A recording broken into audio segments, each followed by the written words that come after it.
Hey everyone, on this episode of Noon, I'm excited to introduce you to Didi Finder, a true multi-talent in the world of healthcare. Not only is Didi a skilled nurse, but he's also an author.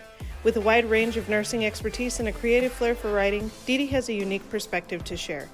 Join us in this awe-inspiring conversation as Didi Finder discusses his experiences in various trades around the world, his passion for writing, and his knack for sharing great stories from his rich background. This episode promises an insightful glimpse into the world of medicine and literature. Let's get started. This episode is brought to you by the 505 Central Food Hall, Albuquerque's urban food hall, which offers 9 local vendors under one roof. Whether you're craving spicy hot chicken, authentic Mexican street tacos, juicy burgers and fries, comforting Japanese ramen, fresh vegetarian dishes, Detroit-style pizza, or gourmet sandwiches, you'll find it here. Alternatively, if you're just looking for somewhere to grab drinks downtown, Packy's and the Moonwalk Bar offer a variety of local beer, wine, and cocktails. To stay up to date with all the special events taking place at the 505 Central Food Hall, such as Albuquerque Art Walk, live musical performances, the All Sick Drag Brunch, and many more, follow them on Instagram at 505 Central. That's a wrap for today's Noon Shoutout. Make sure you visit the 505 Central Food Hall because life is too short for bland meals and boring evenings. Thanks for tuning in, and remember, Albuquerque's flavors and entertainment await you, located in the heart of downtown Albuquerque at 5th and Central. All right, Didi, thank you so much for joining us on the Noon Podcast. I'm so excited to have you on today. Thank you for having me. This is an honor to be here. I have loved listening to all the episodes. So I appreciate that so much, man. Like I just said, my wife, she's going to see me walk out of the room with a huge old head and be like, oh my gosh. So you actually reached out to me. We've never met before, other than talking on the phone a couple times, but what prompted you to reach out to me today? So I heard an episode with one of my old partners, Noah, and some friends texted us a link to your podcast, and I listened to it, and I didn't know what he was up to, so it was cool to hear an update about an old friend and partner of mine. And then I was just like, what other episodes does this, like, what else can I listen to? And I've just been diving into all of your episodes, and I just got hooked. And so I wanted to be on your podcast because I have a lot that I want to share. Awesome. About the profession, about leaving the profession, and some of my stories, some of my insane stories, and what I've done to help me get through some of those stories. Well, that's fantastic. Let's get started. Let's start with an introduction. All right. My name is Didi Finder. I'm an author and male nurse. I had a patient that said to me last week, he's like, "You're my favorite male nurse." And I was like, does that make me top 50 nurses of all time? Like top 100 nurses of all time? It just male nurse. Okay. But so yes, I'm a male nurse, and I was a flight nurse for 5 years. I worked in the ICU for 6. I was an EMT basic in the greater Boston area. I was a clinical instructor, Spanish interpreter. But my adventure started in healthcare when I was in the Peace Corps in Guatemala back in 2001, 2002. And if you don't mind, I would love to just jump into a story right away about when I was a patient and not a professional healthcare worker. So I'm in Peace Corps, and I wake up one day with horrible abdominal pain, like the type of abdominal pain where you just think that if you could just have a bowel movement, everything will be better, or just like a really bad fart. Yeah. And it doesn't get better. And so by about midday, in Peace Corps, you have what are called site mates. So sometimes you live in a small village where you have no other Peace Corps volunteers nearby.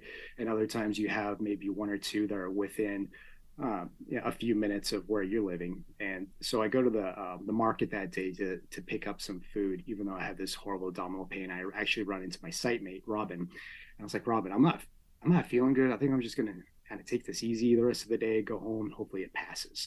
A few hours go by, it doesn't pass. The Peace Corps, even though this was over 20 years ago, they all gave us cell phones for these type of emergencies that potentially could happen. So I call Robin a few hours later. I was like, I'm just not getting better. She says, "Well, you should call the Peace Corps nurse." So I call the Peace Corps nurse. Peace Corps nurse says, I think you need to come in to the hospital. Well, the hospital is a 3.5 hour bus ride away. Mm. And I was like, I'm sorry, Kathy was the name of the nurse. God bless Kathy. She has passed, but she has helped out so many Peace Corps nurses. She was like this old smoker too, like had that voice, smoked too many Yeah. cigarettes, and she was the nurse that was taking care of us Peace Corps volunteers. So Kathy's like, I think you need to come into the hospital. It's like, Kathy, it's the buses aren't running anymore. I'll do it first thing in the morning. She's like, no, you need to come in now. So I call back my site mate, Robin. I need to get into the hospital. She goes to the firefighters, says, we need to get this gringo to the hospital. So It's these gringo. firefighters show up to my little house, and the ambulances down there are not like our ambulances. It's this like Chevy truck that has this blood soaked World War II looking like cot that is still like there's still stains on it, like dried Oh, stains. gross. And Oh. and they're like, get in the cot, let's go. And I said to him, like, I'll sit shotgun. So the paramedics or the EMTs, I don't know if they were paramedics or EMTs, but they sat in the back and the patient sat up in the front with the person who was driving the quote unquote ambulance. And we drove pretty fast for lights and sirens. Since it was lights and sirens and it wasn't a public bus that I had to stop, we did it in about an hour and a half, hour and 45 minutes to get to the hospital. And I remember them. I get out, I shake their hands, I walk into the hospital, I walk into the ER room, and who I think was the Peace Corps doctor walks into the room. He says, I need to do a prostate exam. I'm 23 years old. And this guy does a prostate exam on me and then leaves the room. The surgeon comes in, does the rebound test. He presses down on the lower abdomen, and he releases it, and I scream in pain. And he's like, you have appendicitis. We need a surgery. I was like, wait, what just happened then 2 minutes ago? What? Why did that doctor come in and do a prostate exam on me? Was that the janitor? Was he trying to win a bet? Like, what? Was that necessary at all?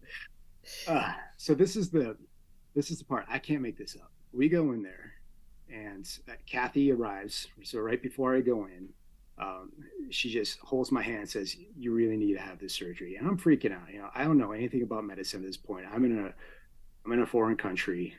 Although my Spanish is pretty good at this time, it's just you start going to reptile brain where you're really freaking out, and the surgeon, luckily, he spoke some English. So we go into the OR room. What do you think was the last song I heard as the anesthesia was taking over? It was Eric Clapton's "Tears in Heaven." I kid Oh, you not. God. Oh, Would you know my name? Like that song. This is the last song I hear as I'm oh getting knocked no. out. It's not as bad as like Pink Floyd Echoes. If you ever listen to that song, Mm-hmm. like go to about minute 12, that would be probably the worst song to listen to as like the ketamine's kicking in because that's like a bad trip and it sounds like you're in a haunted house. Yeah. So, by the way, I have a good song. If you're about to go into a ketamine induced state, I think Ocean Size Music for a Nurse would be what I would listen to. Do you have a Okay. song, Sam? No, you'll Okay. have to send me the link on that Oh, one. I will. If you listen to Oceanside's Music for a Nurse, I'm sorry it's called Music for a Nurse. I think I wish it was like music for like a flight medic because that would be like a cooler Yeah. sound. But Music for a Nurse, I think if you like look over the lyrics, there's one lyric that's like, and a piece of the picture is bitten right out of the middle. Like that's profound. I think this guy was tripping on something and falling in love with the nurse that was giving him the medications as he's going in and out of the sedation state of mind. So I will send you that song afterwards, though. Yes, please do.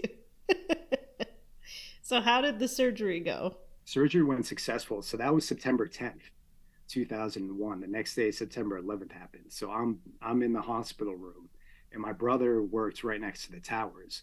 So I'm in the hospital room, and the nurse comes in. It's like, you're something's happening in your country. And I turn on the news down there, and I think like all of us, we're kind of in shock just watching what's going on. Mm-hmm. And see one of the towers is on smoke, and then I remember having to getting up, going to the bathroom, coming back, and then the second tower um, was on fire at that point. And then it kind of hit me. It was interesting enough, though, down there in Guatemala, you have the U.S. Embassy and the Peace Corps is, of course, attached to the federal government. So everything shut down right away. The U.S. Embassy closed. They told all the volunteers that you're on lockdown, don't leave your site. And there I was, just coming out of surgery, worried about my brother, who luckily woke up late that day. So he was stuck in one of the trains heading into the city. But I was in the hospital and they discharged me that day. So I'm walking around Guatemala City, which at the time was like one of the most dangerous cities in Latin America, with just, holding my abdomen, trying to find the nearest hotel because I couldn't go back to my site that day because everything was like on lockdown for us. Yeah. Jeez. But dude. the surgery went great. Turns out I also had a hernia, so I had a 2-for-1 that day. Oh.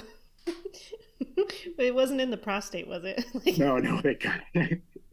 Seriously, like no ultrasound, no CAT scan, like just comes in, throws one up there, and she's like, "Yeah, you," and then leaves the room.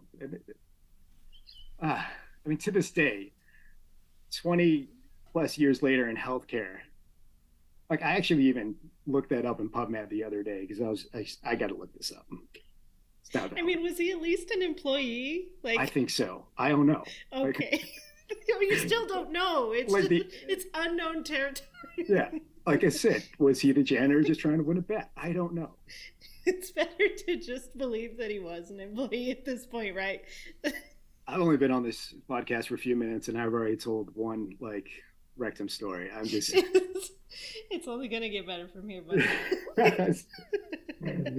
I swear I have other stories. I know. That's probably one of the best stories I've heard so far, though. So it tells you what kind of a sick humor I have. Yes. Well, we are in healthcare. Yes. When you do this, we have that type of dark humor. It gets us through some tragic stuff that we see all the time. Somebody once said, can you describe what it's like to be in healthcare, like that type of humor? And I'm like, you remember Austin Powers? When Austin Powers, he puts the guy in some type of tank that's got sharks and they bite the head off, and then he pulls the bad guy out of the tank, and the guy's missing the head. And he's like, well, don't lose your head about it. That's healthcare humor right there. That is that's a good story to use. That's a good analogy for healthcare. I 100% approve of that. Yes. So 2 days ago in the mail, I got your book, and I'm so excited that you sent it. Do you want to tell me the title of the book? Yeah, it's Ready Left, Ready Right, and I am so stoked you got it. What prompted that title? The title is, I used to fly fixed wing rotor. I also did critical ground transport, and I worked for a few different flight companies, but one flight company during the critical phases of flying, the taking off and landing, the pilot would always say to the crew members in the back, guys, ready for takeoff or ready for landing. And he would say, if you're sitting on the left side, ready left, you're sitting on the right, ready right. And I was like, I gotta, that's a great title right there. I was thinking of the name Shit Magnets because I think that would also be an appropriate title. That would be a good one. But after much consideration, I just don't think I could put that on Amazon KDP, so I think Ready Left, Ready Right as an appropriate title to it. That's great. And honestly, if you're Googling shit magnets, you don't know what's coming up, right? I don't know. I would be kind of afraid to Google that. Yeah. Window liquor, I think, would also be appropriate. Yeah. Window liquor would be a good one. That's fantastic. So I have to say I haven't read any of the book yet, but I've kind of flipped through it, and it's all stories. It's actually fictional based. So what I did was I took, as you're flipping through it, you might have gone, I've taken three scene calls that drop all at the same time. And it's this flight medic's first day at this medevac company. So shit has just hit the fan. And one of the things that when I was a flight nurse, that as you're flying out in the helicopter and you're about to land on an interstate that was closed to you because somebody had a bad day, as a flight nurse, you just don't necessarily know really what you're getting into, nor Never. how, no, and where they are in the ABCs. And I felt sometimes that I was, and the patient and everybody that was there was a little bit screwed. Like you are up against some horrible circumstances, and we need to get you to a hospital, and just time is against you, and the circumstances are against you. But then as the call evolves, you realize that all the training that you've had, all the experience that you've had as a flight nurse or a flight medic, all the people that are on the scene, the EMTs, the paramedics, this is decades of experience that's being driven into this one call right now. And I always thought it'd be cool to write a book that as you're reading the book, you start getting the backstories of the people that are running the call. Because although you kind of feel like this patient is up against some bad odds, they're actually going to be taken care of and they're in great hands. But you don't feel that at the time because you don't know everybody's backstory. So that's what I write this. I wrote this book in the sense of like Crashed. I thought Crash was a great movie, but Hmm. Crash is one of those things where you have multiple stories that are going on at the same time and they all converge together. And then you also get the backstories as you're reading it. No, that's a really cool premise, and that was a great movie. So getting to be able to put that in the book at the same time is really a really cool way of thinking. I'm really excited to read that book, and I appreciate you for sending it to me.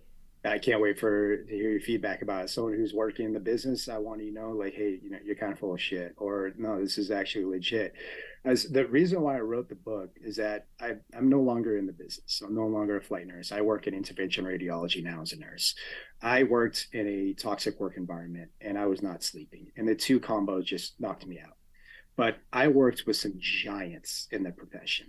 I worked with some men and women who were the best people I've ever met, and I always felt that I wanted to pay homage to these people. I wanted their names, or their not their names, sorry, but their personality, their characters, their energy, their dedication, their drive to be the best that they could be, the type of care they provided to patients that I saw. I wanted to immortalize that and have that in a book. So then this book, even though it's fictional, it can be like the Kitchen Confidential by Anthony Bourdain. It can be our version of it, where even if you're in the, even if you don't want to read it because you're like, well, this feels like I'm at work if I read this, but you can give it to somebody that's like, yeah, this is pretty accurate. This is what the job is like, even though it's a fictional novel. And the reason why it is fiction is because I want to be able to incorporate other themes in a book that you can't necessarily do in the nonfiction world, like toxic work environment, like having a horrible boss, and incorporate that boss into the story more so than what normally would probably happen. Since you brought it up again, other than the boss specifically, like what made it such a toxic environment? And I don't want to drop names of companies or anything like that. I just want to know like what for you made it feel like that. You're right. I'm of course not going to drop names for companies, and I do want to say I've had some great bosses over my years as well at flight companies. Overall, it was like working for a dictator, though. It was somebody that did not value their employees. The helicopters were more important than their employees. Mandatory overtime, which, okay, and that happens. That doesn't make it a toxic work environment. But when you have a difficult work environment on top of a boss that doesn't value their employees, it makes it even more difficult. So we'd have mandatory overtime. We'd flip back and forth between days and nights. So that would mess with sleep. But then when the call went south on us and we needed help, for example, it was always on us. We were discouraged to call medical control, for example. That would quote unquote make the program look weak. Our get out of jail free card when we need help from the doctor, because this is beyond our scope of practice, was looked down upon. If we had to call off sick, we were told get some antibiotics and just come in. Rest was highly discouraged. The quote was, we're stealing from the company during rest time. If you were a woman and you had your hair down, you're going to get yelled at. Even if it was on a holiday and you were just by yourself charting, that was looked down upon. Man, that sounds pretty bad. I have so many more examples. It's just this laundry list. But it was that feeling that if this call doesn't go right, and a lot of times it can't, and you need help from the administration to either back you up with your decision or maybe get you some resources because you're just not feeling right after this call, you couldn't reach out to them. Wonderful people though I worked with at that flight company, but like I said, that on top of not sleeping, it just knocked me out of the game. After that, I went back to what I knew, and that was the ICU. I worked in the ICU for 6 years. So after flying, I just wanted to go back to a familiar environment. So I went to the ICU. Not a good decision when it was COVID. Oh no. Not a good decision when it was a 3-to-1 ratio. And COVID No. was during like the height of the Delta variant. Oh, I had some crazy stories from that, and that burns me out so fast. Where my love for critical care, emergency care was just it quickly went away. And luckily, I found a job working in intervention radiology, which is where I am today. So again, writing a book has also helped me try to get back to a profession that I do miss. I don't necessarily miss flying, but I miss people. I miss helping people in those situations that you can only find yourself in as a flight medic or a flight nurse. sure, the experience. Oh yeah, yeah. So, what really pushed you to write the book? Is it something you had wanted to do, or? Dumb and Dumber is one of my favorite comedy movies. Yeah, and Farley Brothers. I heard that the way they write comedy movies is they write really funny scenes and then they just try to link them together. I've always, ever since I was in third grade, I've always been writing. And what has helped me get through traumatic calls is also writing. So I'll share you one a little bit later. But I have a pretty extensive journal of some calls, and some, of course, just stick with you more than others. And then also, just like I was saying, want to pay homage to the people that I worked with. Just looking back at my journal, and as I was processing a few of those calls out, and as some of the newer calls were happening, um, I just had this idea of you know I can link these together and make a really good story, really good fictional story. Of course, take the calls that I was running, fictionalize them, change them, totally change them. But I can link these all together and make a great book, and that's hopefully what you'll read. Yeah, it sounds great. I mean, just your description has been a really good, informative description, and it sounds like altogether it's going to be really good. And I look forward to volume number 2, Ship Magnets, coming out coming out eventually. So, when do you plan on dropping the book for everybody else? I was gonna drop it on October 28th, First Responder Day. That's always been a goal for the last over a year. Um, but with now coming on your podcast and just the amount of great feedback I've been getting from the advance copies I've sent out to people, I'm going to release this when this podcast comes out, because I would love That's for the fantastic. listeners, if people are listening to this right now and getting fired up for the book, cool, that's great. Um, but I would love for the book to be available, because the other thing that this book is going to do is that a portion of the proceeds will go to 3 different nonprofit organizations that I'm teaming up with. Debriefing the Front Lines, 62 Romeo, and the Overwatch Collective. These 3 organizations I've vetted over the last few months, and they're just doing fantastic work. And this is my way of giving back to the first responder and nursing community. So every time the book is bought, portion of proceeds will go to those 3 organizations, and they all have different focuses too. So the Overwatch Collective, if you haven't heard of it, they have a free app. It's fantastic, but they provide mental health services and therapy to first responders. They're in, I think, over 20 of the 50 states right now. And so they vet out the mental health therapists that if you're a first responder, you want to go to somebody that's familiar with our world. You don't Yes. necessarily want to go to anybody. That's very important to establish a healthy relationship with somebody that knows what we've been dealing with. So they kind of do the groundwork for us. And they also pay for the first session if you can't afford it. You have to submit an application. And then they have a tier system after that. But they're a fantastic organization. 62 Romeo is another nonprofit that I actually use their services when it comes to sleep. So they are helping first responders sleep. I was on Ambien for 10 years. And when I decided to finally get off of it about a year ago, I still wasn't sleeping. Surprise, surprise. And it's an art, even though it's so natural. But for me, it has to become this dedicated process to trying to fall asleep. And it's all stuff we know, but 62 Romeo was a 6-week program that I went through, and it really broke things down about this is the type of sleeping environment you need. Here are breathing techniques that you can use to help you sleep.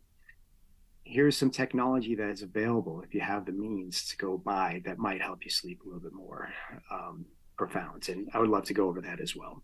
And then the third nonprofit organization I'll be supporting is Debriefing the Front Lines. And they provide debriefing sessions for nurses. So you can contact them, pay for a few different sessions. I think they also are able, they have a side of their nonprofit where they are also paying for the sessions too, if you can't afford it. And hopefully this book will help them as well. But nurses, paramedics, first responders, when you go on a call, I mean, you guys see some traumatic stuff, and it's some heavy, heavy stuff. It's like a massive machete cut, where a nurse, on the other hand, will be death by 1,000 cuts. You know, they go in, they might not see the mechanisms of injury, but they're dealing with the aftermath of when the family comes in and sees their loved ones for the first time at bedside, and the screams that you hear from them, or helping a patient pass in the ICU that has gone from comfort care. I find that as traumatic because you're exposed to it over and over again, multiple times during the day. And when your patient passes, it's like, guess what? You're getting an admit. Hurry up. Yeah. There's no time to debrief. Clean up the room. Yeah. There's that metaphor of like when you're getting out of the room, you hit the alcohol, rub it on your hands, and you're going to the next room, and that's your time to debrief, and that's all you have. So I am fired up to support these 3 nonprofit organizations. No, that's super, super cool, man. And we'll be throwing the links for those in the episode. But where can they get your book at? It's going to be on Amazon in about 2 weeks. So go to Amazon, put in Ready Left, Ready Right. It'll be there. If you go to my website too, there'll be a link on there as well. ddfinder.com. Perfect. And that's D's in Delta, finder.com. That's it. Perfect. That's super easy, man. Cool. Well, thanks for writing the book, and then thanks, for donating to those charities. It takes a lot of effort, and you're putting in the time for that because you put the time in for the book, and then to give away some of your proceeds to those charities is a really cool thing, man. So that's super cool. Absolutely. If I'm going to make it to the top, I want to bring some mofos with me. There you go. Take us all. So let's kind of go into some of the calls that you've had. And it's up to you how you want to start. I know you said you've got some notes down there, so. I would like to start with an embarrassing call. Oh, I love those ones, yes. So it's always when it's like your first few months as either like a flight nurse, flight medic. For me, it was when I was an EMT basic in the greater Boston area. So, you don't know shit as an EMT basic for your first month when you go out there. Like, God bless every new EMT basic. I just want to hug you right now. Like, you're going to get it, but your first few months are so rough. So it's my first 911 call. And I should explain the ambulance system that we were in. We ran 2 EMT basics. And when the call went south, you call in the medics. So I think Albuquerque, where you're at, I think it's an EMT and a paramedic on the same truck. Is that right? That's how it used to be. I think now they're running ILS 911 calls. So. Greater Boston area. I mean, you have hospitals everywhere, which is a great thing. So you have really short transport times. And a lot of times you just need to scoop and go. But I had my first 911 call was man found down and at a house. And I walk in. We're first on scene. There's no fire. There's no police. And I walk in, and it's this guy on the ground, and there's coffee ground emesis everywhere, and he's passed out. So one, I'm like, I don't know what that is. That looks weird. I mean, now I know what it is. But it doesn't look very good. This doesn't look good. And the ooh, and I bet it smells Spanish, great too. Oh yeah. Spanish speaking only. Like everybody in the house is Spanish speaking, which I was totally fine with. After living in Latin America for about 6 years, I was like, I'm in my wheelhouse, but I'm also not in my wheelhouse. Yeah. I am like fumbling trying to get my gloves on to just do a basic assessment.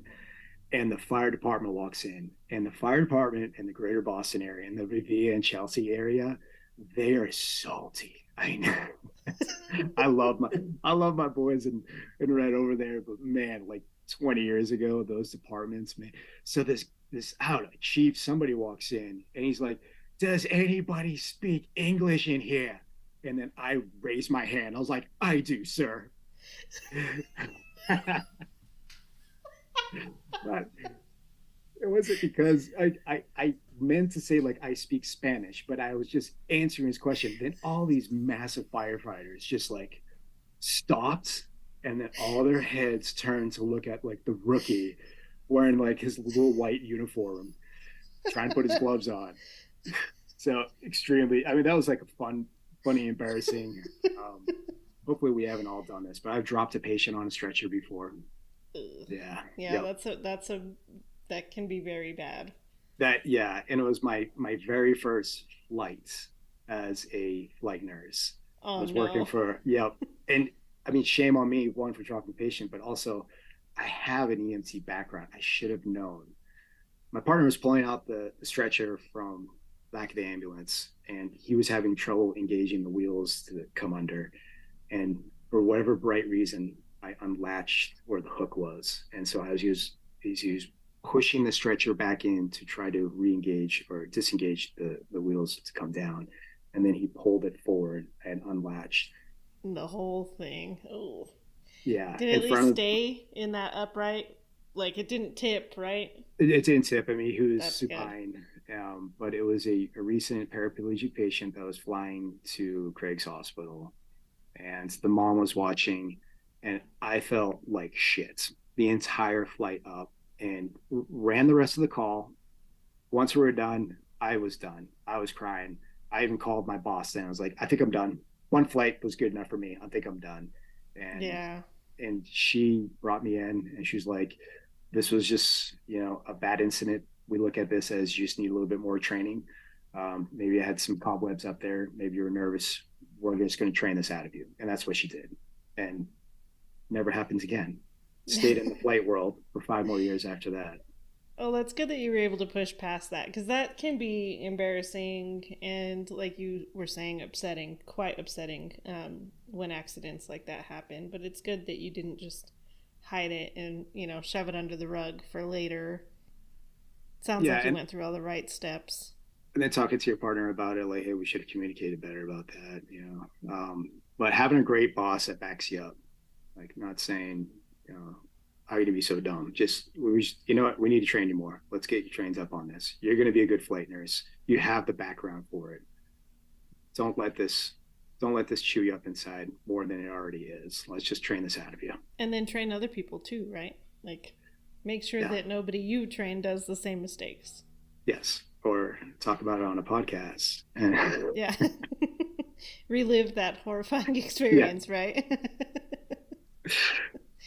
It So those are, happens to the best of us. yeah, those were some of my more embarrassing.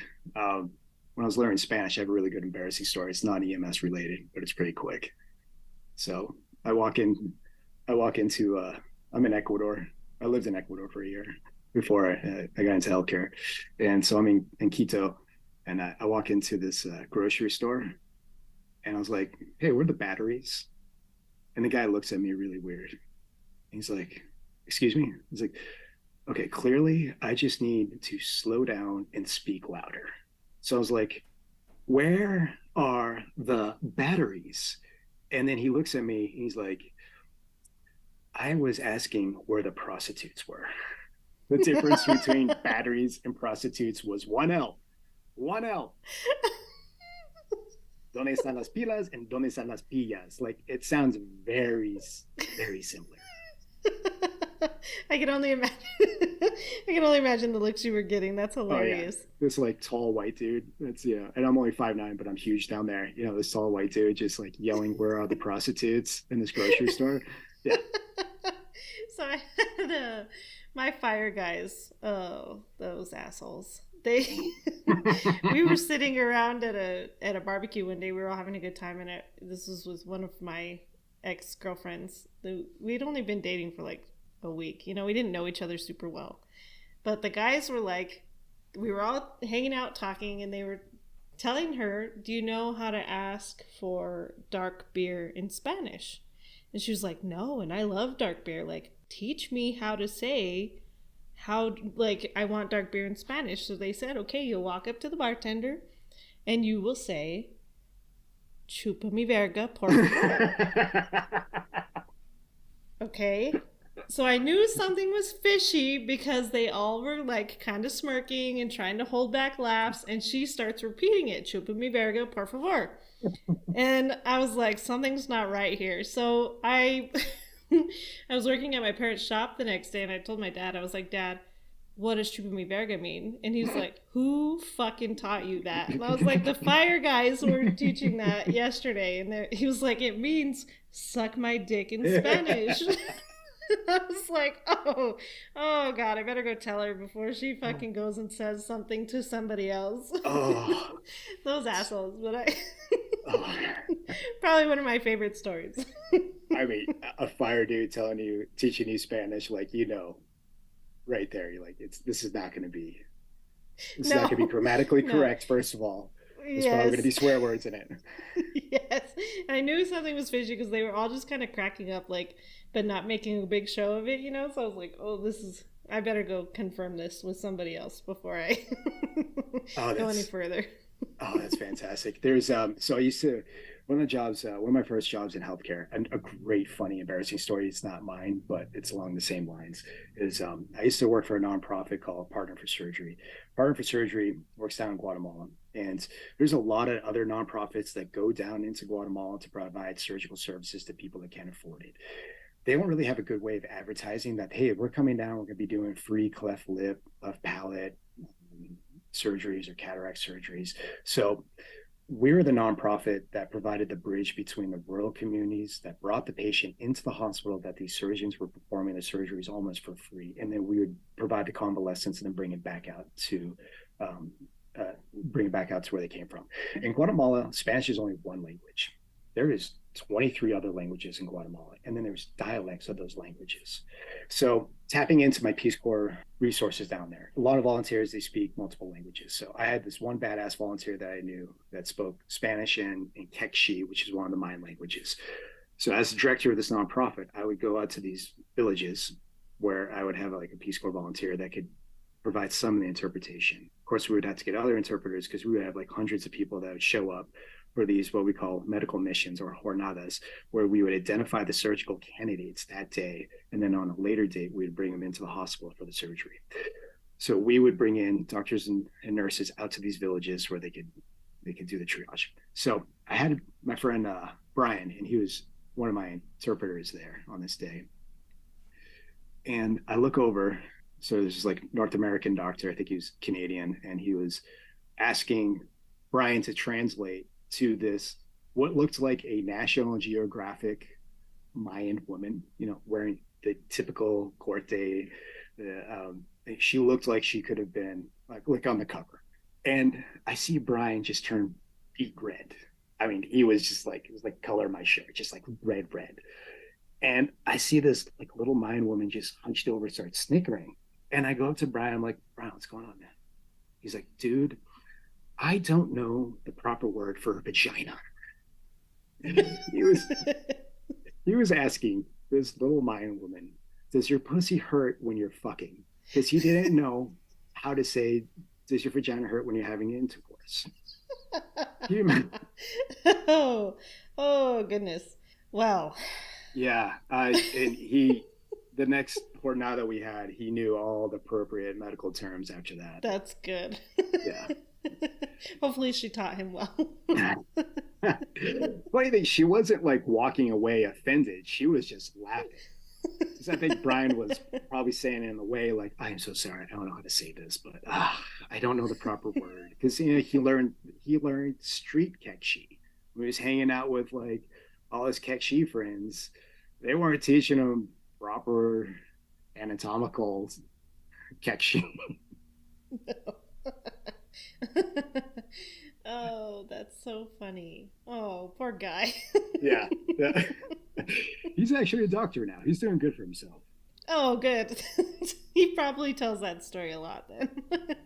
Oh, if he doesn't, I need to remind him. Yes, probably. After this. Hey, Brian, remember the time?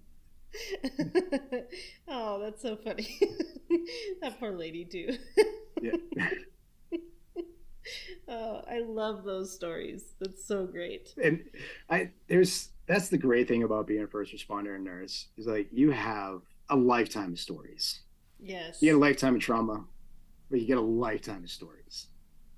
And you tend to put yourself in very uncomfortable positions more so, I think, than the average person, you know, because you're walking into people's houses and you never know what you're going to walk into. I always thought, for me, healthcare is kind of like getting into a hot tub where, like, you dip your toe into it, and then all of a sudden, 30 seconds later, you're like up to your neck. You're like, how did I get myself into this? And very quickly, yeah, as EMTs and paramedics, you're walking into somebody's house. God, I remember walking into somebody's house. It was like my second call as an EMT. I walk in, it's 3 o'clock in the morning. I got to back up because it wasn't me. I wasn't the first on scene, but 3 o'clock in the morning, the paramedics get sent out. So you know it's going to be bad when the paramedics are sent out on the call first, as opposed to the basics. And then 5 minutes later, we're called out to the scene. It's like, oh, this is going to be good because we're going to be driving the medics. We get out, and there is, I don't know how many fire trucks, I don't know how many cops, but it looked like an MCI for this one house. I walk in, blood everywhere, blood on the walls, blood, a trail of blood leading into this bathroom, blood that's being painted like someone, almost like The Shining, that scene when the elevator like opens up. Two guys found down, but what I was distracted by was this massive sex swing that was in the middle of the living room, like it was Christmas, and that's the Christmas tree that you walk in, and it's like, and they weren't disguising it. I mean, it's just fine. Everybody has your thing. But if you were to just open up the shades to their first floor apartment and we're like looking in, you would see it right there, and just pornography everywhere. And you talk about when you're doing assessment, you're looking, you want to avoid the distraction injuries. Like, I was distracted by like just the entire layout of this. Like, why is this not in the bedroom or the basement? Like, why does this have to be in the living room? Yeah. And I was like, well, that's how they live. I'm like, okay. But I guess one of them, the Gimp, I mean, he was kind of dressed like the Gimp, was like all leathered out. There was a fight. According to the neighbors, there's some loud noises. There's a fight. The Gimp lost the fight bad. So his face was like you could peel off his face. And then the other guy decided to overdose on cocaine. So paramedics, just seeing them work their magic on two totally different patients. You have this overdose over here that you didn't really know was an overdose at the time, but you quickly figured it out. And you have this trauma patient over here, and then being in the back of a truck with the paramedic working. I was like, paramedics are just amazing. How are they able to just work so fast? Look at the scene, like, okay, that's interesting, but we need to work on the patient. Where I'm just like, I'm distracted. Yeah. Like a squirrel. God bless paramedics. That's all I got to say. There have been some crazy.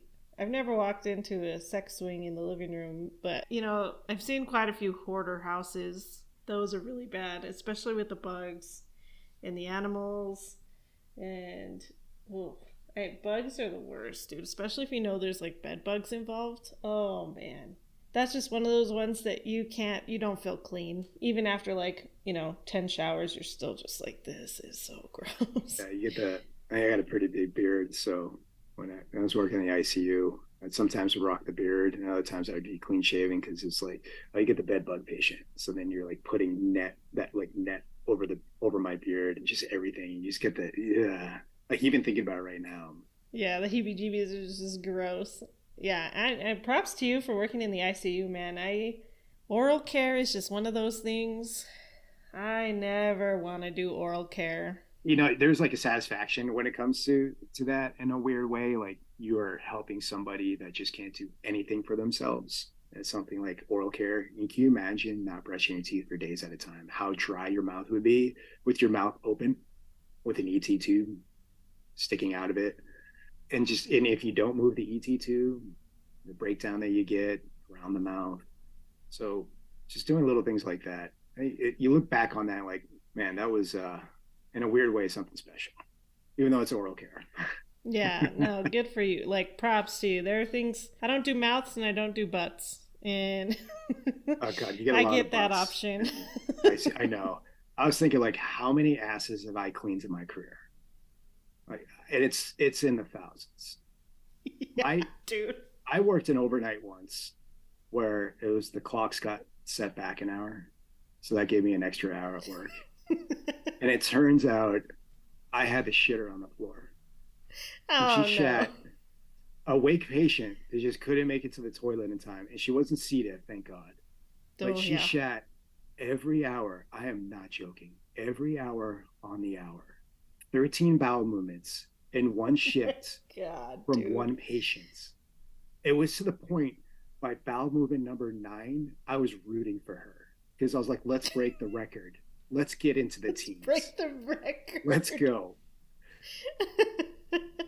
I And mean, even, was it not soft enough you couldn't do an FMS or a rectal tube for her? it it was like, so the FMS is back in those days where there was like a contraindication of if their platelets were a certain amount, you couldn't put an FMS in there because and I don't remember all the details. She might have been a liver patient, so she had some pretty funky numbers. Platelets were down, and it was just a patient that did not qualify for an FMS. And typically, an FMS on an awake patient, you don't really want to, and that's going to be uncomfortable. Like, hey, I'm sorry, you're wide awake, but I got to put an FMS in you. Um, I would have liked to, but she didn't qualify, so I got to clean her up 13 times. So multiply that by 6 years, a few Yeah. patients. So when I started at the ER, that was kind of oh, that was a wake up call for me. It was kind of a joke for my wife too, because obviously I'm gay. So being a paramedic and working in the ER, one of the main things you do is Foley's. Oh. So as a lesbian, I've probably seen more dick than most people. But to be fair, also more vagina than most people. Oh, that should be the caption of this episode. It might be. We I don't know yet. I hate Foley's. Like and as a guy, like if I have to do a Foley on a female, I just trade. Like, hey, can you put this Foley in? Or can you have I got a great Foley story actually. So here's a situation where first year of nursing, I was on the SAC floor, and we had a Spanish speaking Mexican lady come in who was confused. And so like, we got to put a Foley in him. So she was made to the ER, got sent up to the SAC floor, and a laundry list of things you got to do. Draw labs, figure out why she's confused, blood cultures, put a Foley in. So I asked Joan, nurse I used to work with. God, she was awesome. Say, hey, I got to put a Foley in. 1, I'm not good at this. 2, I don't want to do it. 3, can you be in the room with me? She's like, yeah, but you're going to do it because you're new and you need to figure it out. So she goes in there and, explain to the woman, like, hey, we got to put a Foley in. I'm so sorry. We lift up her gown. We take off the blankets. And this smell just hit Joan and I, where we just was that little look. We just like looked at each other a little bit. We didn't want to, we're poker faces were on, but we didn't want to give it away. And I was like, Joan, are you smelling what I'm smelling? And this is her exact quote. She goes, I guess we're not eating fish tacos for lunch. Gross. Grandma had a chlamydia because she was getting it on. Good for her. Good for her. Yeah. Oh, that's nasty. Chlamydia and syphilis, man. You don't realize how bad syphilis is until it's catching up to you in like your 70s. Then you're just fucked. Oh, how many calls did you run on elderly patients in retirement homes that were confused, and it turns out They have it's a Viagra. Not with like, Viagra. They're like, everybody's getting UTIs and sexually transmitted diseases again thanks to these wonderful medications. Gotta give it to them though. Like, good for you. That bothers me about our healthcare system is that so much of our efforts are to bringing back boners and older men, but preventative medicine, no, we're not going to spend $1 on that. Right, dude. You can have these for free, but my father, he called me once, and if you're the paramedic or the nurse in the family, you're getting the calls about everything. Every time. So my dad called me up. He's like, Dee, I still want to be able to perform. What do you think? Viagra or Cialis?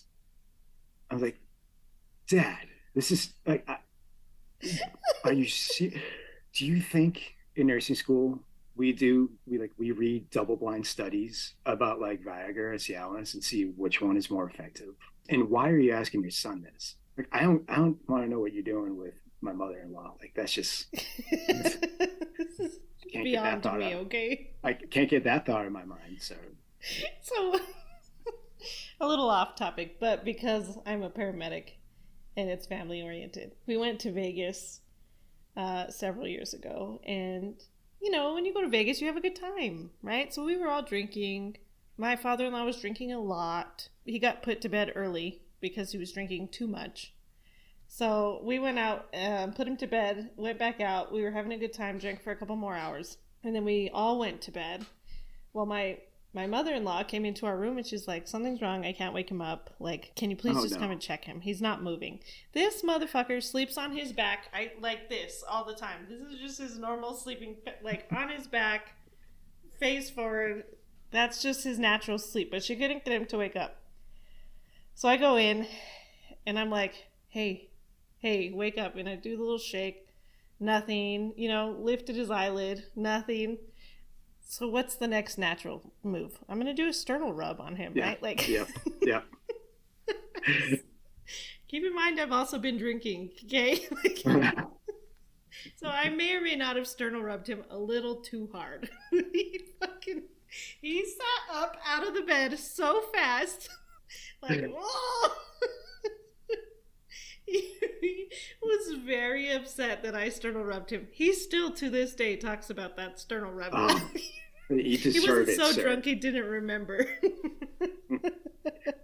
when I went camping once, and I was an EMT basic back then, so I had some medicine underneath me at this point, and it was actually a bachelor party, and my friend who was getting married wanted all of us just to go out camping in Montana. It was a great time, a ton of drinking though, and I can only have one or two, and I that's enough for me. Like with Gilbert syndrome, which I have elevated bilirubin, like if I have more than a few, like I just don't feel good. Mm-hmm. So I have, my limited amount, and this other guy just keeps going hard. We're in front of a lake, and he decided at 1 o'clock in the morning, he stumbled out of his tent and just started walking into the lake. Oh my It's gosh. freezing in there, and I'm the only one that hears this of like this guy's like yeah, and just splashing of water, and I get out, and I didn't know him because bachelor party is a bunch of guys there that some know each other or not, but whatever his name was, I called him. I was like, dude, get the fuck back in here. Let's go. So I had to like coach him back in, and then he's just shivering like horribly bad. So Jesus. his tent was in the water. Like he had marched out. So this guy has no What? tent. He's got no sleeping bag. Everything is wet. So now I'm like, oh, this is like The Saint with Val Kilmer and Elizabeth Shue. So I'm gonna have to like get his clothes off, get my clothes off, hug him with my body heat, Oh my put him in the god. sleeping bag. I did not do that. I See, hope that's not. where movies go. This is where movies go wrong. It's like I am not gonna have that body to body contact. So Yeah, I wrap him up. is it pole to hole or pole to pole? So I throw this guy in a bunch of blankets, and I did have him sleep in the tent next to me, but I was like, I'm not doing The Saint. I'm not doing the Val Kilmer. I don't care. I didn't see that in the books. Just wrap him up. Yeah. And he didn't die of hypothermia. I think I did my job. Sounds like it. I freaking hate. Sometimes it's a curse being an EMT because you come up on those things, or like you are now the responsible party, Oh, even if you've all been drinking. It doesn't matter where you're at. I think I've had more saves on my days off sometimes than on my days on. Like I Oh remember no. now, like out in Albuquerque, especially. Like I lived there for the lands of entrapment, right? I Yeah. lived there for well over a decade and loved it, by the way. Best sunsets Oh, ever. that's good. Green chili, like totally underrated cuisine. If anybody Hmm. hasn't been to Albuquerque and you're listening to this, like you need to go visit. Maybe go to Las Cruces instead. They have good green chili too. Oh yes. So this guy, I used to go climbing all the time up in the Sandias. And if you go, I think it's the top of Comanche, there's I think it's called the Whitewash Cliff. where you can actually rappel down from it. And it's a short hike from the parking lot, probably about 50, 70 meters cliff. And you can anchor up the top and you can rappel down, or you can go around the sides of this cliff that is a tougher hike, but it's totally doable. So the closer that you get towards the middle of it, scarier it gets. So I'm just doing a little hike in the afternoon, trying to get outside, get away from being an ICU nurse, and I see this guy on the cliff, just frozen. And I'm in the parking lot, and I was walking up. I'm seeing this somebody up there on the cliff. Just all right, well maybe he's climbing. I'll get a little bit closer, see what he's up to. As I get closer, about 2 minutes later, he hasn't moved at all. So I'm about parallel to him now, and I'm about 20, 30 meters up, and probably about 20, 30 meters away as well. And I yell over him like, "Hey man, you all right?" And he's like, "Hey dude, I could use a little bit of help." And it was this high school kid. He had a backpack on, and I think he just wanted to go for a hike and go up these like little scrambling route. And then he just got stuck where he couldn't go higher, he couldn't go left, he couldn't go right. He didn't know how to down climb it. You look at his gear, he's like, "This is not a climber." He's wearing the shoes that are not appropriate for this situation. And to the right, I see actual climbers who are rappelling down and not even paying attention. Like, "Hey, we got a stuck high school kid over here." So I was like, "All right, man, you just stay there. You like Dumb and Dumber. You don't go dying on me. Don't go dying on me. Don't look down." So I climb up to the top where the climbers are. I grab one of the ropes. I anchor it to a tree up above, and then I rappel myself down without a harness, kind of like old Batman and Robin style, Yes. And get to where he was, take his backpack off. I'm like, "Dude, you're doing great, man. We'll get you out of this." And then I taught him how to rappel down to the next ledge and then walk off from there. And I'm just trying to. He was so frightened. He was just like shaking, so scared. I was like, "Man, it's okay. Like, now next time." And then up and above, the climbers are like these older people that were doing the rappelling. They're like yelling down like life advice to the guys, like, "That's what you get when you don't know what you're doing. Next time wear better shoes. You should learn how to climb." Assholes. I was like, dude, shut the fuck up. You didn't even do anything to rescue this guy. Jerks. Well, good for you, man. I think everybody that I surround myself with knows that I don't work on my days off, so I make kind of a big deal of it when we're all hanging out. Like, I'll call 911 for you, but that's about all you're gonna get from me. Yeah, you got blinders on, totally. Just yeah. There was this time in Guatemala when I hope I'm not like that guy or that girl in American Pie, like that one time in band camp. Yeah. I had a flute. I just got so many stories from down there, but it's all good, man.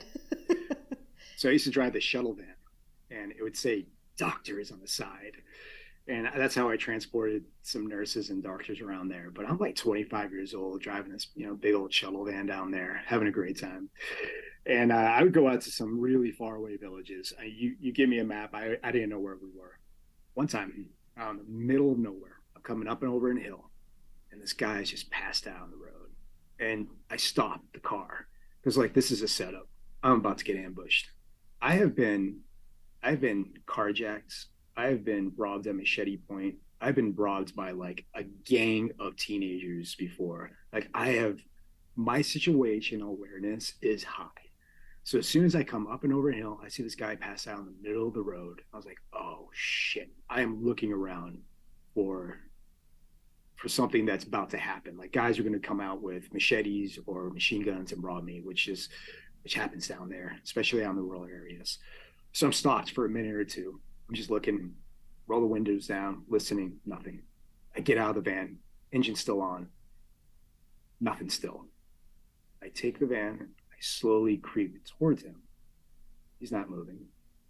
And then I drive past, park the shuttle van about 10 yards away. Nothing's happened. So I'm like, all right, I think I'm safe. Turn the shuttle van off, and I walk towards the guy. As soon as I'm walking towards the guy, around the corner comes this truck. I was like, "Oh, now I'm fucked. I'm about to get robbed right here." And it was a truck full of passengers. And they pull up the exact moment I am walking up to this guy. It looks like I had just hit this guy. Oh my God. And parked 20 yards away from him, and I'm walking up to check up on him. And it is all these Guatemalan farmers with machetes just looking at me like, what did you just do?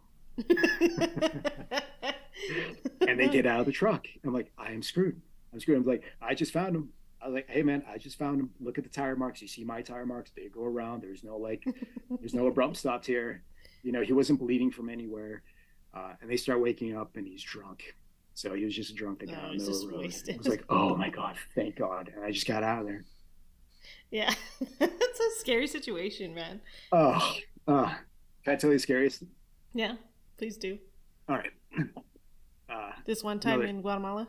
This one time? Thank you. So I was kidnapped for about an hour in Guatemala City. Oh my goodness. It is my last day working as the program director of this nonprofit organization that I poured my heart and soul into. And for 3 years, worked at least 80-hour work weeks, sometimes over 100. And I had one more thing to do that day. This is my very last day on the clock. My last thing I had to do was go and deposit a check that we got. I did some grant writing down there. I got a check from United Way, and all I had to do was go down to Guatemala City where our bank was and deposit it. So as I'm driving down from Antigua down to Guatemala City, by the way, Antigua, Guatemala, so gorgeous. Oh, and my situation awareness, like I said, is usually spot on. Today it was not. I was in some type of reflection mode. I'm like, the last 5 years of my life have been so crazy, and this is the last thing I need to do, and I get to leave. And it was time for me to leave. I was so burned out from that job. I pull up to this stoplight. Usually I run yellow lights. Not usually. I always ran yellow lights down there. Red lights were a suggestion. A suggestion? A suggestion. A strong suggestion, but usually a suggestion. You're the white dude driving a shuttle van that says doctors. You have a huge target on your back in one of the most dangerous cities in Latin America. I pull up to the stoplight, and it turns yellow. And I was like, I'm going to stop. And this Spider-Man sense came over me. I started looking for clowns. Clowns, by the way, down in Latin America, clowns are okay here in the United States. Down in Latin America, they terrified me. I have too many clown stories. We just don't have enough time, Sam, to go into these clown stories. But clowns, that's crazy, bro. One of the clowns. So if you see a clown on a street corner down there, like look out, because they could do their little clown trick, and then they come up to the car and they pull a gun out as they're asking for money. Oh Jesus! Yeah. So I started looking for clowns. And there's no clowns. It was a red light now, and the cars are coming right in front of me. But then this Nissan, it was a Honda Civic. This Honda Civic pulls up to me at a really aggressive angle. I'm like, well, that's just weird. And the back door opens, and this guy comes out, and he's staring at me. I'm like, uh-oh, that's even weirder. Another guy pops out, and he's got a gun, and he's pointing at my windshield. I was like, oh, fuck. So the guy that doesn't have a gun walks around the front of my car, and he wants to get into my side of the shuttle van. I get out of the shuttle van and present him the shuttle van that he wants. And I'm about to walk away. And he starts pushing me back in. And at this point, the gun's on the other side. Gunman doesn't have a good shot at me. But I forgot that my passport is still in the shuttle van, and I'm leaving that country in a week. And also my cell phones are there, which is so stupid. But that organization, we worked so damn hard in 3 years, and to lose those cell phones, I had a lot of good contacts. I didn't want to, the next person that was coming in behind me, I didn't want to set him back. Stupidly, I jumped back in. That's not worth your life, man. I know. The passport though was like, so I jump back in, and I open up the side where the gunman is. Gunman gets in, puts the he had a 9. I don't know, it was a Glock or something, but I'll tell you how I knew that was a 9mm coming up here in a minute. But he gets on the side, points the gun in my ribs, and the other guy starts driving, and we start following the Honda Civic that they pulled out of. And they're driving crazy because they are so panicked right now. They start asking me all these questions in Spanish really fast. Like, hey man, where are the papers in the car? Are there any alarms on this car? And so at that point, I'm like, I don't want to break out my Spanish yet. I'm staring at my passport that's right in front of me, about 3 feet away. It's like, this is the whole reason why I got back in, was this passport, that fucking passport and the cell phones. So I'm answering their questions very slowly as I'm lurching forward to go for the cell phones and passport. I was like, the alarms are underneath your seat. And I'm getting closer and closer. And then the gunman just like looks at me. He's like, what the fuck are you doing, as I'm trying to reach for the passport? And then that's when I just broke out my Spanish. I was like, hey man, that's my passport. These are my cell phones. They're not going to do you any good. I'm just taking it. Here are where the alarms are. Here's where the papers are at. And they started to calm down a little bit. He actually let me take my passport. The cell phones he didn't want me taking. Jeez. At the end of this experience, he did give me back my cell phones, but without the batteries. Smart move. He didn't want me calling the cops right away. Not like the cops were going to do anything down there. So we pull up. We're following this Honda Civic around. We pull up to this intersection on Pan American Highway. And so it's like a ramp that goes into Pan American Highway. This is broad daylight, by the way. And he's like, all right, you need to get in this Honda Civic. You need to come with me. I was like, if I go in this Honda Civic, I'm a dead man. I am fucking dead if I get in that Honda Civic. So I get out the passenger side, the gunman right there. There is people 10 yards in front of us just staring at this whole situation. The guy that was driving the shuttle van, he speeds off. And right now I'm thinking, I can sprint behind the shuttle van. I can maybe go around the car. I can split the section. I have a half a second to make a decision. I get in the car. I didn't know what to do. I was like, if I run this way, I'm going to get shot. If I go that way, get shot. If I get in the car, I'm dead. All right, I'm going to get in the car. I don't know what else to do. So get in the car. I close the door. Now the gunman's on my left side. Puts the gun back in my ribs. The guy in the front saw that I was the gringo. He turns around. He's like, don't want to hurt you. Just need shuttle van. And this is where it's like, hey man, I only got one question for you. There's 2 soccer teams in Guatemala. There's a red team and a white team. So I go, hey man, I just got one question for you. Are you a Reds fan or are you a white fan? And they're both like, the Reds. And I just started breaking out all my knowledge about who the soccer players were on the red team. I was like, I need to make these people like me or else I'm dead. And I understand Stockholm syndrome because of this. Like, yeah. I bonded with these guys. I started breaking out my most vulgar Spanish that I knew to make them laugh. And they were laughing. And that's where I learned, like, self-defense can come in many different forms. It can come in learning how to fight. I'm all about jiu-jitsu. My wife and I, we go and do jiu-jitsu together. Learning how to run, knowing how to shoot a gun, but also one that's a really good self-defense to save my life was being able to make somebody laugh. So I started breaking out all my, dirty Spanish, and I was with them for an hour and we bonded. I knew about their entire lives. One guy had 2 daughters, was trying to get back to the United States, to LA, to send money to his family. The other guy had been shot by the cops once. Was a little bit hungover that morning. So at one point, we pull into a parking lot and the driver gets out and he's like, we need to hang out here for a little bit of time because we're going to take that shuttle van and disarm it. So do you want any water? I'm going to go into this grocery store. I was like, no, man, I'm good. So now I'm just with the gunman on the left. And at this point, I was like, I think I'm good. I don't think they're going to kill me. I'm not 100% sure yet. And I had taken some martial arts up at that point. And I know robberies down in Guatemala, ammo is expensive. So a lot of times you could get robbed and there's actually no ammo in the gun. I didn't think there was any ammo in the gun. So I was like, I don't think there's any rounds in there. I'm going to call this dude out.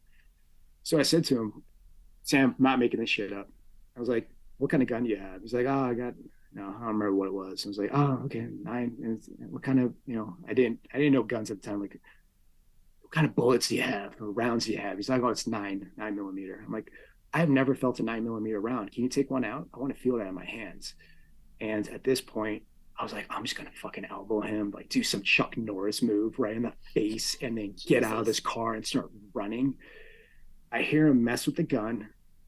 And then my eyes are supposed to be closed at this point because he told me the entire time, keep my eyes closed. Got my left hand out and he takes the rounds and he puts it right in my hands.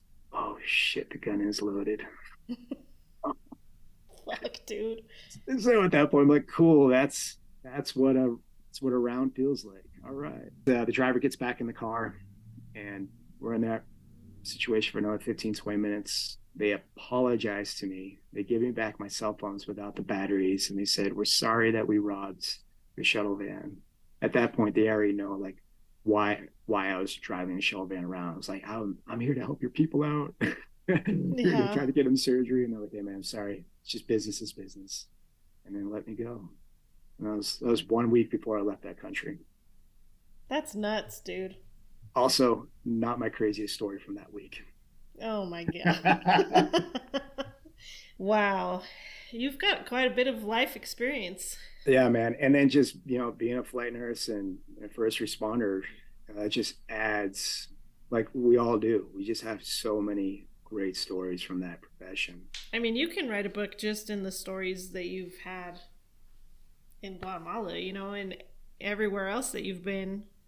Yeah. Yeah. That one time in Banking. Yeah, that one time in band camp. I do want to say this, like, I have, you know, one of the things that's helped me through some of these situations, being carjacked and kidnapped for a while, that can create a PTSD situation. Yes, it can. Yeah, a lot of the calls that we have run, you know, as a flight nurse, I remember showing up to a scene and we were supposed to transport a child that I think had RSV. Was brought into the hospital and they couldn't get an airway on the kid. They did CPR and they ended up passing away. Um, the screams of the mother shouting, "I am sorry," over and over again, waiting for the husband to show up. Those type of moments can really just stick with you and stay with you. Yes, And they what can. is what has helped me through all those situations is writing. Um, the way I've processed these calls is after the call has happened or after the situations happens, I'll go home and write all the sights, all the sounds out, right into a journal. And then I often listen to music while I do it. I like music that doesn't really have any lyrics or you can't really understand the lyrics, but just something that gets you in that mood. And I might cry while I'm doing it, but it's coming out. Then the next day, I'll look at it again. I'll maybe make some edits.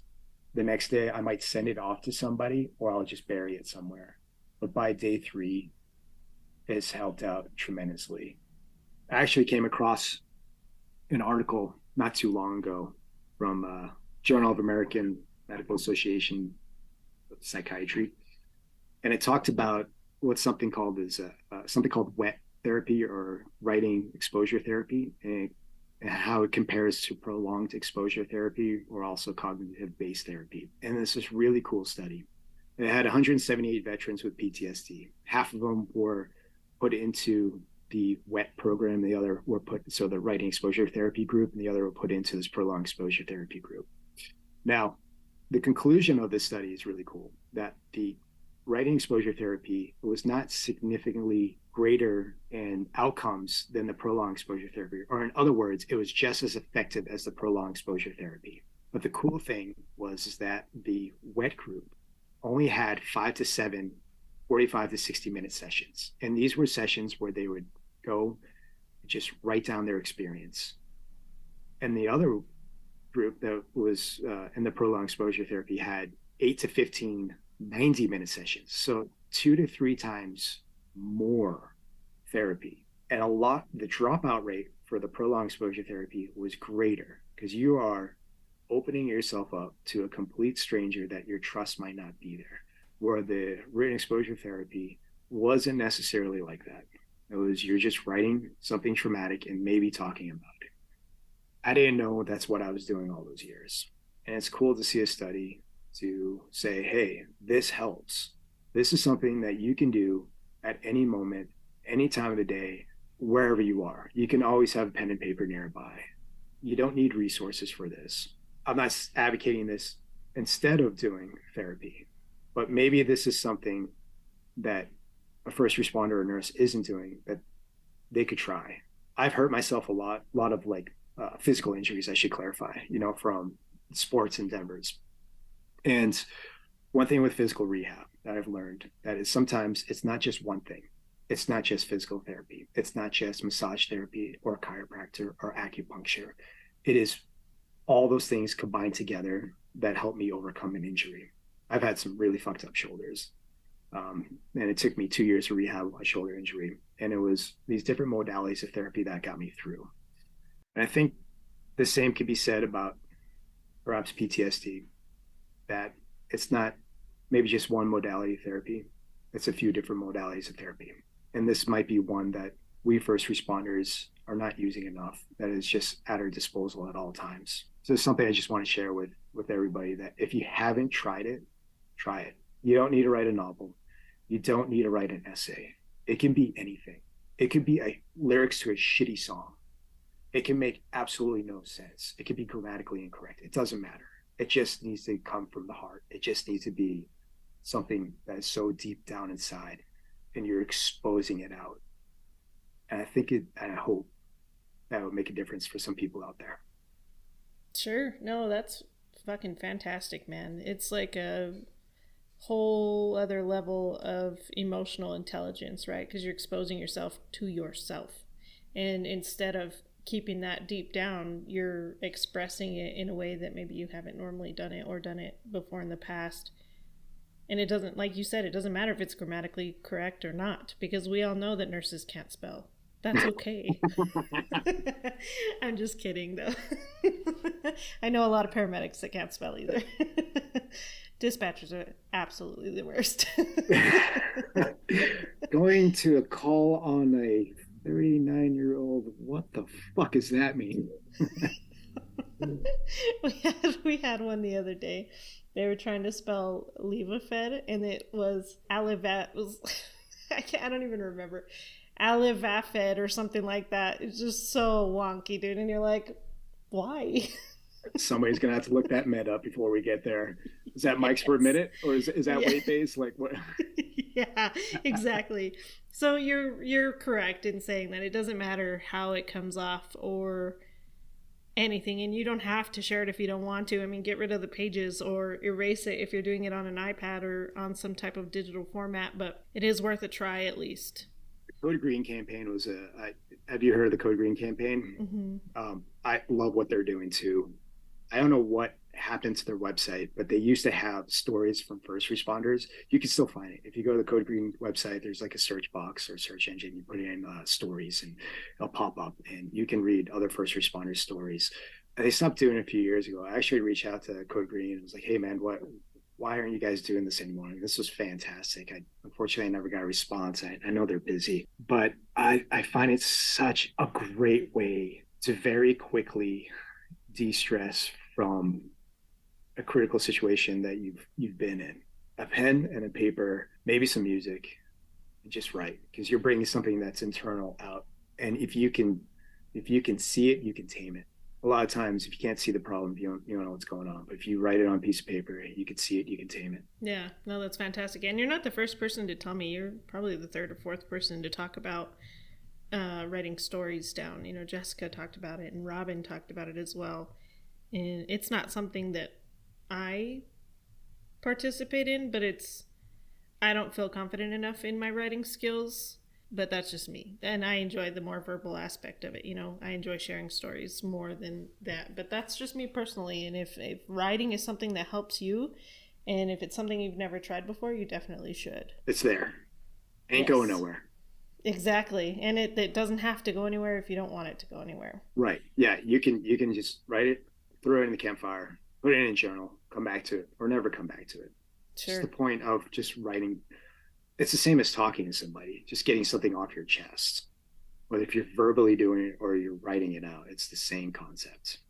Yes. So do you feel comfortable sharing, one of your worst stories? Yeah, I got a few bad ones. It's funny with the EMS, being a nurse, like one of my first stories is EMS, and it's not like the worst. I'll tell you the worst in a second, but it's funny how some things will stick with you, even though it wasn't a long call, mm-hmm. or it was just maybe a brief second, like that woman screaming, "I'm so sorry," to her dead child. I mean, that sticks with me. The first time I saw in uniform a dead body was we walked in on a wellness check, and it's this old man, and he's slumped over at his table in a very cold house, he wrapped a blanket around himself, and he was dead. I don't know for how long, but he was dead. We didn't even start, like we didn't do anything. We just showed up like, yeah, that guy's passed. But the sight of that old man just sitting there wrapped in a blanket, you don't know what that guy's background was. That could have been a World War II hero. He could have been a teacher that had influenced thousands of kids, and he's got nobody there except a tiny little dog that's whimpering by his side. Stuff like that just sticks with you. But my worst story was one time at band camp. So I had the organization I worked for. We would provide cleft lip, cleft palate surgeries to children. And a lot of the children, if you have a cleft lip or cleft palate, you cannot properly latch on to the breast of a mother. So you're not getting the proper nourishment. And that baby could be severely malnourished and would need a few weeks in a hospital to fatten up to survive a surgery. So this nonprofit I worked for, we would also bring in these malnourished children into a nursery so they could be there for a few weeks until they're big enough to survive surgery.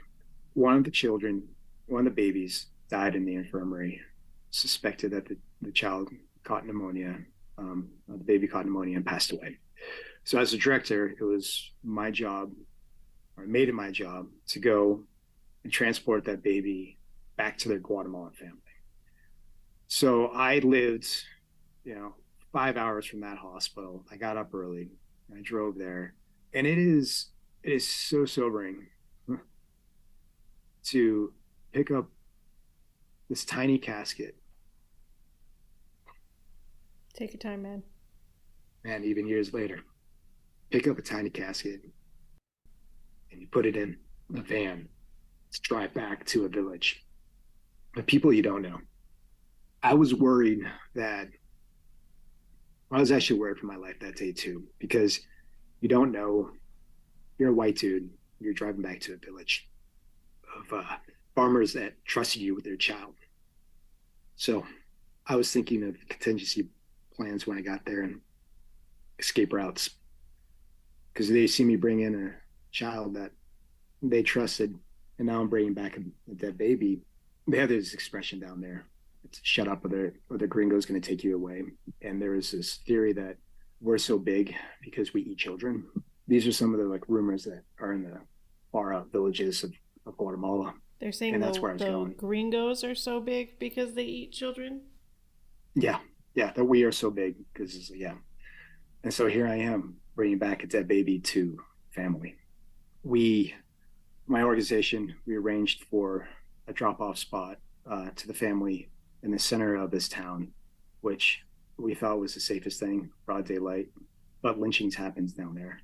So when I got there, I was by myself, and I had one of my area managers meet me at the drop-off spot where the family was waiting.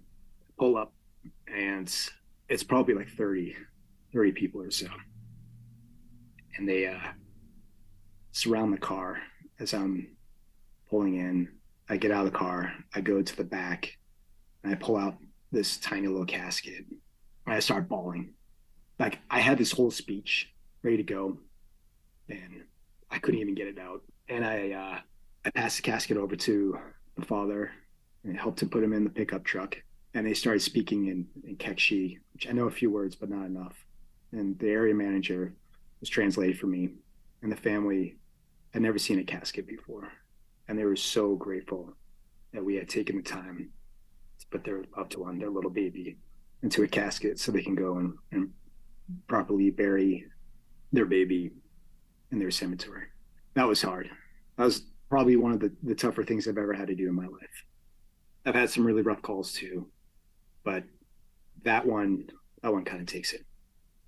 Well, I'm glad to hear that the family was so grateful to you, because services like that are hard to find. You know what I mean? You hear about people who pass away in different states from here, and you have to pay thousands of dollars just to get their bodies back to their families. And I mean, it sounds like when you were in Guatemala that you were very young, in your mid-20s, and Yeah. you took on a lot of responsibility being that program director out there. I mean, it sounds like you're probably a really old soul who's had more balls than most people at that age. You know what I mean? You definitely had a good head on your shoulders. And, you know, for that family to be grateful, that's good to hear. And I'm sad that you hurt so bad for that. But look at that positive outcome. You gave them the opportunity to take that child and bury them properly and get them to where they needed to be, and helped that family in a position where not a lot of people would have done that. Yeah. And when you're exposed to those type of things, especially in like EMS or nursing, where do you go with that? You know, who do you talk to afterwards? And that's something I wish I knew. I wish more first responder and nurses were taught that. You're not taught any of that in nursing school. Sure shit wasn't taught that in the EMT basic. Hey, you're going to see some traumatic stuff. What are you going to do with your thoughts afterwards? It's okay to cry. I fucking cried today on a podcast, you know, and this call happens, you know, decades ago. And what resources are out there? What's your coping mechanism? Because it's not drinking. It's great to go out with friends, have some drinks, but that's only going to make things worse, especially when it starts fucking with your sleep. Yeah. But having a podcast like this, which is why I just admire you so much, because our profession, we need innovators, we need influencers, we need educators, entertainers, and advocators, and you're doing all that with this podcast. The more people that can hear these stories, the better our profession's going to be. I'm hoping one day, you had somebody on that said, I wish I remember her name, but she's like, if you break your leg at work, you get workman's comp. If you break your brain, you get to go back the next day, and that's just not right. Yeah, that was Chio. Hopefully, Chio loves that. Hopefully, the more that we can influence the general public, the more that we do things like maybe write a book, maybe have coffee that's out there that's from a first responder, like what's that dude's fire department chronicles, Jason Patton. You know, he's getting coffee out there now. The more that we can influence the general public, when something comes around at the state level or federal level that says, you know what, we need to make it mandatory that if a first responder is having issues, we're going to pay for it. That's just not there yet. It's nowhere near there. Yeah. So thank you for what you're doing. Thank you, sir. Writing that book, I'm so excited to read that, man. I'm so excited. And now hearing the background on how you created it and all of the things that you've done and the time that you've put into it, it's just going to make it that much sweeter. Oh, so hit me up. Tell me what you think. I can't wait to have you read it and just tell me, like, yeah, dude, your medicine, spot on. No, it's not spot on. Yeah, this is what the job is like. I would love to hear it. Sure. Yes, I will. And can people find you on social media? Yeah, the only platform I'm doing right now is Instagram. So DD Finder, Delta Finder. Okay. Instagram. And then right now on my website, it's ddfinder.com. I'm going to make this book available when this episode drops. That book will be on Amazon. Perfect. Awesome, man. Great conversation. I have been looking forward to this one for quite some time, and I'm super excited that we got to finally get together and sit down and have an episode, man. Likewise, Sam. October 28th, I will be in Albuquerque, First Responder Day, bombs away, 12 to 2 p.m. If you and anybody listening wants to show up, I'm going to have a book signing there. That's the official launch day, although the book will be out before then. But I think I'm going to make all the proceeds that day. 100% of the proceeds that day on October 28th are going to go to those 3 nonprofits. So show up, buy a book, I'll sign it. All those proceeds will go to those 3 nonprofits, and I would just love to meet anybody there. So hope to see you guys there too. Awesome, man. Well, thank you so much, and we'll keep in touch, and we'll get it figured out. All right, brother? You guys rock. You do. Strong too, work. Bro. Thanks, guys. Yep. Have a good day, bud. Take care. See ya. Thank you for listening. Before we wrap up, we have a few important announcements to share with you. Firstly, we're excited to announce the launch of our brand new 911 Nonsense Facebook group page. It's a community where everyone can go to connect, share ideas, discuss topics from the show, and get all of the most recent updates about the podcast. We'd love to have you join us and be part of the conversation. Next, we want to ask you to rate and review our podcast on your preferred platform. Your feedback means the world to us and helps us reach a wider audience. By rating and reviewing the show, you'll be supporting us in a big way and helping others discover 911 Nonsense. If you enjoy what we do and would like to support the podcast even further, we have a few options available. You can visit samspursuit.com to find the links to our 911 Nonsense merch page and our recently released Noon gear page. Every contribution, no matter the size, goes a long way in helping us continue to better the podcast. We know that not everyone is comfortable being on the podcast, but we still want to hear your stories and experiences. If you have a compelling story and would like to share it to be read by me in a future episode, please reach out to us via email at 911nonsense@gmail.com or through our website's contact section. If you choose to be anonymous, we'll make sure to respect your privacy while sharing your story in a way that resonates with our audience. Thank you again for tuning in. We truly appreciate your support and look forward to bringing you more engaging content in the future. See you next week.